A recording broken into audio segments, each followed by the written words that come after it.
Adjustments. நம்ம யாருக்குமே இந்த வார்த்தை பிடிக்கிறதில்ல. பட் இந்த 5 அட்ஜஸ்ட்மெண்ட்ஸ் மூலமாக நம்ம பைக்லேருந்து பெஸ்ட் பர்ஃபார்மன்ஸை எக்ஸ்ட்ராக்ட் பண்ண முடியும். So let's get started.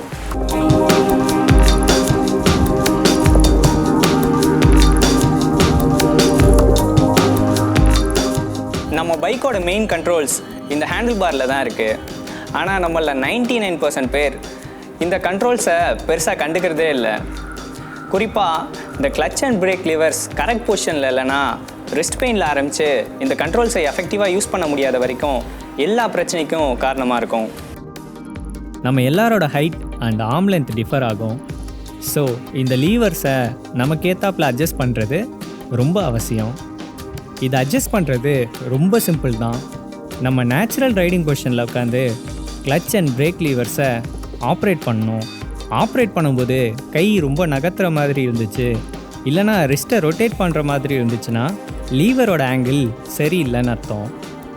So நம்ம நேச்சுரலாக ஹேண்டில் பார்லேருந்து கையை ரொம்ப மூவ் பண்ணாமல் லீவர்ஸை ரீச் பண்ணுற மாதிரி ஆங்கிளை அட்ஜஸ்ட் பண்ணணும். அண்ட் நெக்ஸ்ட் நம்ம அட்ஜஸ்ட் பண்ண வேண்டியது லீவரோட ரீச்.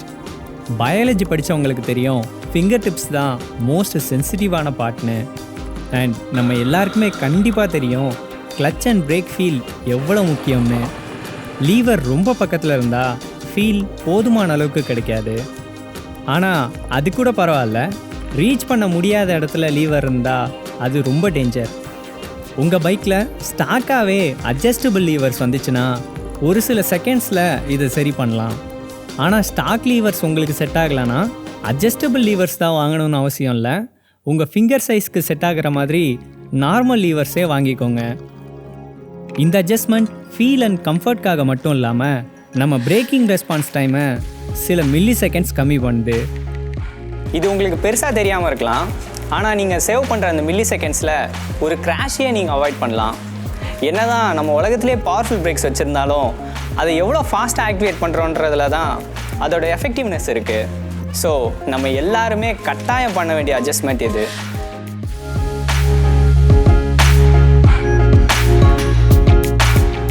நெக்ஸ்ட் நம்ம பார்க்க போகிற அட்ஜஸ்ட்மெண்ட் சஸ்பென்ஷன். இல்லை, கம்ப்ரெஷனை பற்றியோ ரீபவுண்டை பற்றியோ இப்போ நம்ம பேச போகிறது இல்லை. இன்ஃபேக்ட் சஸ்பென்ஷனை பற்றி பேசணுன்னா இந்த வீடியோவில் டைமே பத்தாது. இன்றைக்கி நம்ம சஸ்பென்ஷனில் இருக்க ரொம்ப பேசிக்கான அட்ஜஸ்ட்மெண்ட் சாக் அட்ஜஸ்ட்மெண்ட், அதாவது ப்ரீலோட் அட்ஜஸ்ட்மெண்ட்டை பற்றி தான் பார்க்க போகிறோம். சிம்பிளாக சொல்லணுன்னா ப்ரீலோட் சஸ்பென்ஷனோட ட்ராவலை கரெக்டாக யூஸ் பண்ணுறதுக்காக தான். ஒரு சஸ்பென்ஷனுக்கு 2 டைரக்ஷன்ஸ்லேயும் மூவ்மெண்ட் தேவை. ஒன்று ஸ்பீட் பிரேக்கர்ஸை மாதிரி மேடுங்களை சமாளிக்கிறதுக்கு, இன்னொன்று பாட்ஹோல்ஸை மாதிரி படுகுழிகளை சமாளிக்கிறதுக்கு. உங்கள் ப்ரீலோட் செட்டிங் சாக் கரெக்டாக இருந்துச்சுன்னா தான் 2 டைரக்ஷன்லேயும் போதுமான ட்ராவல் கிடைக்கும். சில பேர் சீட் ஹைட்டை ரெடியூஸ் பண்ணுறதுக்கு ப்ரீலோடை ரெடியூஸ் பண்ணுறாங்க, அது தப்பு தான். சில பேர் ஏன் இந்தியாவோட லீடிங் பப்ளிகேஷன்ஸ் கூட சஸ்பென்ஷனை ஸ்டிஃபாக மாற்றுறதுக்கு ப்ரீலோடை இன்க்ரீஸ் பண்ணுறாங்க. ட்ராக் யூசேஜுக்கு அது ஓகே தான், பட் ரோடு யூசேஜுக்கு அது சுத்தமாக செட் ஆகாது. அது ஏன்றதை இன்னொரு வீடியோவில் பார்ப்போம். ஸோ சாக் அட்ஜஸ்ட் பண்ணுறது ரொம்ப சிம்பிள் தான். இதுக்காக சஸ்பென்ஷன் மேலே உள்ள ஒரு பாயிண்ட்டையும் சஸ்பென்ஷன் கீழே உள்ள எந்த ஒரு பாயிண்ட்டையும் ரெஃபரன்ஸாக எடுத்துக்கலாம். பைக்கை சென்டர் ஸ்டாண்டில் போட்டோ இல்லைனா கிரவுண்டை விட்டு லிஃப்ட் பண்ணி சஸ்பென்ஷனை லோட் பண்ணாமல் ஃபஸ்ட்டு மெஷர் பண்ணணும். இப்போது ரைடர் உட்கார்ந்த உடனே சஸ்பென்ஷன் எந்த அளவுக்கு கம்ப்ரெஸ் ஆகுதுன்றத செகண்ட் ரீடிங்காக மெஷர் பண்ணுங்கள்.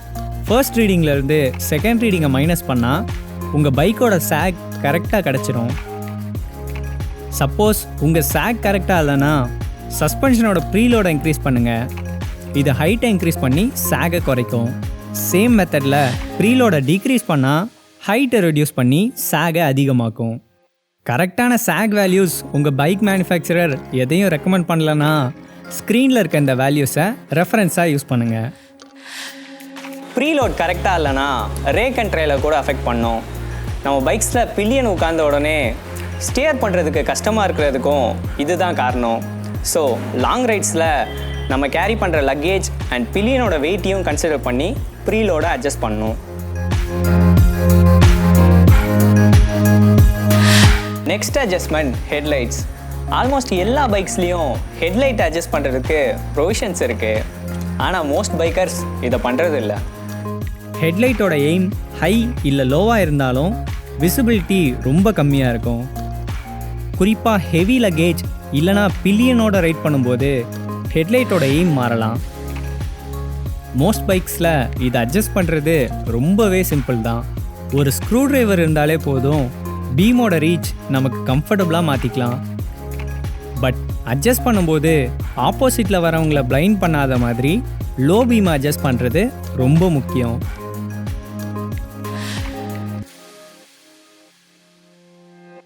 நெக்ஸ்ட் அட்ஜஸ்ட்மெண்ட் நிறையா பேருக்கு ஆச்சரியமாக இருக்கும், tyre pressure. Yes, air pressure temperature increase ஆச்சுன்னா இன்க்ரீஸ் ஆகும், சப்போஸ் டெம்பரேச்சர் டிக்ரீஸ் ஆச்சு அப்படின்னா டிக்ரீஸ் ஆகும். ப்ரெஷர் கரெக்டாக இருந்துச்சுன்னா தான் டயரோட கான்டாக்ட் பேட்ச் ப்ராப்பராக இருக்கும். ப்ரெஷர் அதிகமாகிடுச்சுன்னா இது சின்னதாகிடும், ஸோ டயர் போதுமான grip தராமல் போகலாம். ப்ரெஷர் கம்மியாகிடுச்சுன்னா கான்டாக்ட் பேட்ச் பெருசாகிடும், இதனால் ஃப்ளிக்கபிலிட்டி இருக்காது, டயர் தேய்மானமும் ரொம்ப அதிகமாகலாம். ஸோ எந்த கண்டிஷன்ஸில் எப்படி ப்ரெஷரை அட்ஜஸ்ட் பண்ணலான்றத இப்போ பார்க்கலாம். ஃபர்ஸ்ட், வண்டியோட ரெக்கமெண்டட் ஏர் ப்ரெஷரை ரெஃபரன்ஸாக எடுத்துக்கோங்க. சப்போஸ் நீங்கள் கொஞ்சம் ஹெவியர் ரைடர் இல்லைனா பில்லியனோட ரைட் பண்ணுறீங்க, அப்படியும் இல்லைனா லக்கேஜ் ஹெவியாக கேரி பண்ணுறீங்கன்னா டயர் ப்ரெஷரை கொஞ்சம் இன்க்ரீஸ் பண்ணுங்கள். சப்போஸ் நீங்கள் நைட் டைமில் லோ டெம்பரேச்சர்ஸில் ரைட் பண்ணுறீங்கனாலும் ப்ரெஷரை கொஞ்சம் இன்க்ரீஸ் பண்ணுங்கள். அதே மாதிரி டே டைமில் ஹை டெம்பரேச்சர்ஸில் ரொம்ப நேரம் ரைட் பண்ணுறீங்கன்னா ப்ரெஷரை கொஞ்சம் டிக்ரீஸ் பண்ணுங்கள். ரெக்கமெண்டட் டயர் ப்ரெஷர்ஸ்லேருந்து உங்கள் கண்டிஷன்ஸை பொறுத்து +or-5 PSI சேஞ்ச் பண்ணிக்கோங்க. இதை தவிர ஆஃப் ரோட் ரைட் பண்ணுறவங்க ட்ராக்ஷனுக்காக இன்னும் லோவர் ப்ரெஷர்ஸை ரன் பண்ணுறது அவசியம். ஸோ இது எல்லா பைக்கர்ஸ்க்கும் மாறலாம், இது நம்ம கண்டிஷன்ஸை ஃபீல் பண்ணி தான் அட்ஜஸ்ட் பண்ணணும். ஃபார் எக்ஸாம்பிள், ஒரு பைக் சம்மர் டைமில் லாங் டியூரேஷன்ஸ்க்கு ரைட் பண்ணுறோன்னா ஒரு குறிப்பிட்ட ஏர் ப்ரெஷரை மெயின்டைன் பண்ணணும். சேம் எக்ஸாக்ட் பைக்குக்கு நைட் டைமில் இல்லை வின்டரில் ஹெவி லக்கேஜோடு ரைட் பண்ணுறோன்னா ஃபர்ஸ்ட் டயர் ப்ரெஷர் செட் ஆகாது, இன்னொரு டயர் ப்ரெஷர் கரெக்டாக இருக்கும். சிம்பிளாக சொல்லணும்னா உங்கள் செட்டப்புக்கு எந்த tyre pressures best grip and flickability, tyre வேறு அதிகமாக இல்லாமல் ஆஃபர் பண்ணுதோ அதை செலக்ட் பண்ணுங்கள். ஸோ நீங்கள் என்ன பைக் யூஸ் பண்ணுறீங்க, என்ன டயர்ஸ் அண்ட் எவ்வளோ ப்ரெஷர்ஸ் ரன் பண்ணுறீங்கன்றத உங்கள் எக்ஸ்பீரியன்ஸாக கீழே கமெண்ட் பண்ணுங்கள்.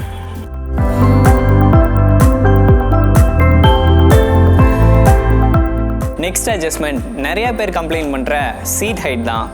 எஸ், சீட் ஹைட்டை ரெடியூஸ் பண்ணுறதுக்கு டயர்லேருந்து சஸ்பென்ஷன் லிங்க்ஸ் வரைக்கும் எதை வேணால் சேஞ்ச் பண்ணலாம். பட் இந்த சேஞ்சஸ் பைக்கோட கிரவுண்ட் கிளியரன்ஸ்லேருந்து சஸ்பென்ஷன் ட்ராவல், ஹேண்ட்லிங் ஜாமெட்ரி வரைக்கும் எல்லாத்தையும் அஃபெக்ட் பண்ணும். ஈவன் பைக்கோட ஹேண்ட்லிங்கை கம்ப்ளீட்டாக சொதப்புறதுக்கு கூட வாய்ப்பு இருக்குது. ஸோ சீட் ஹைட்டை அட்ஜஸ்ட் பண்ணுறதுக்கு ஒரு சிம்பிள் சொல்யூஷன் சீட் ஃபோமை ரெடியூஸ் பண்ணுறது தான். இது கம்ஃபர்ட்டை மட்டும்தான் காம்ப்ரமைஸ் பண்ணுன்றதை தவிர வேறு எதையுமே அஃபெக்ட் பண்ணாது. பட் இந்த அட்ஜஸ்ட்மெண்ட்டை பண்ணுறதுக்கு முன்னாடி உங்கள் பைக் கூட கொஞ்சம் டைம் ஸ்பெண்ட் பண்ணுங்கள். கொஞ்சம் பழகிட்டிங்கன்னா மோஸ்ட் ப்ராபப்ளி இந்த ஹைட் உங்களுக்கு பெருசாக ஃபீல் ஆகாது.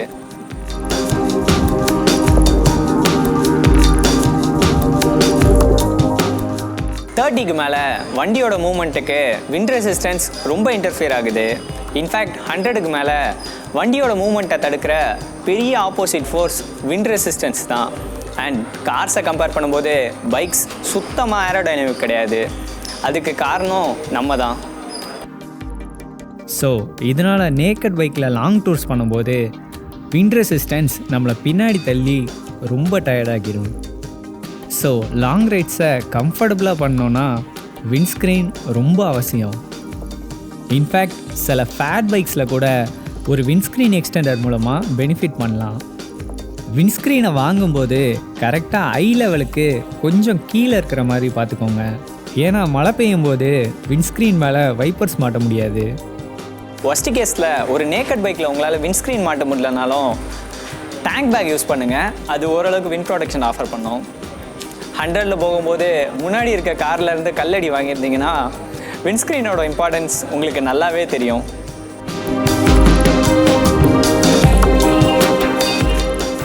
ஸோ இந்த 5 அட்ஜஸ்ட்மெண்ட்ஸை தவிர clutch free play, chain tension and throttle slackனு பைக்கில் அட்ஜஸ்ட் பண்ண வேண்டிய விஷயம் நிறையா இருக்குது.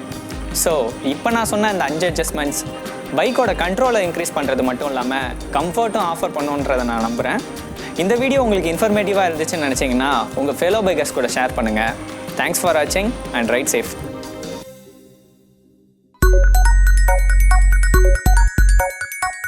இந்த வீடியோ உங்களுக்கு இன்ஃபர்மேட்டிவாக இருந்ததுன்னா மறக்காமல் உங்கள் ஃபெல்லோ பைக்கர்ஸ் கூட ஷேர் பண்ணுங்கள்.